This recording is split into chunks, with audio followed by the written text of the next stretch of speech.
What's going on? So this video gonna be about the opportunity that Maurice White almost had a chance to produce Michael Jackson for during the off the wall era. And what was my thoughts and takes about that? Um well, without Charles Stepney around, I don't know what it would have sounded like. I did like the All in All album. I do Maurice White was working with Al McKay Mosor.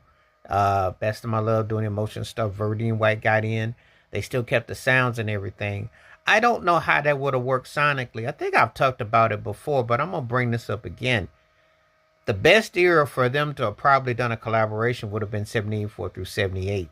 74 through 78. So what Michael did from Dancing Machine era till about, I want to say, to Destiny era. That would have been the best results. Ironically, the Destiny album and Triumph did contain some of the Earth, Wind, and Fire type of vibe.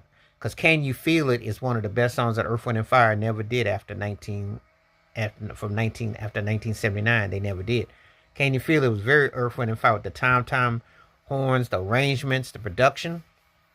That was one of the best songs they never did. That was a very Earth, Wind, and Fire type of song. When I hear a song like, I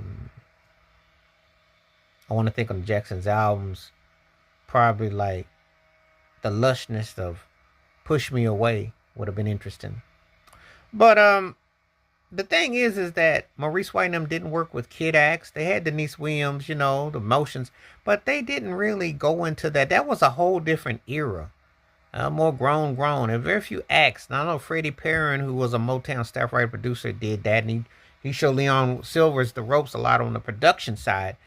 But very few acts worked in that element because it was geared towards a certain sound and a vibe, and it was different. It's not like today where the lines get blurred. Now, the ironic thing about Michael Jackson and his post-Quincy Jones production works, which he was a co-producer, and I think that gets lost because people don't give him his artistic credit enough. He was a co-producer, and he did have a hand in that side of the tracks. He doesn't get his due. But anyway, he did work with what was happening, and he had mixed results.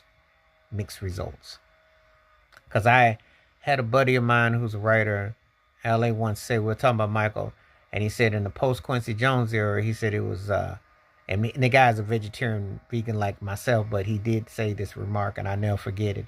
He said, post-Quincy Jones, he was trying to make a steak out of bologna sandwiches. Because I understood exactly what he meant. It wasn't anything that was sticking. A lot of that stuff was because of Michael's great instrument of his voice and some songs that were decent, but they didn't have a lot of things holding together. There was a big difference.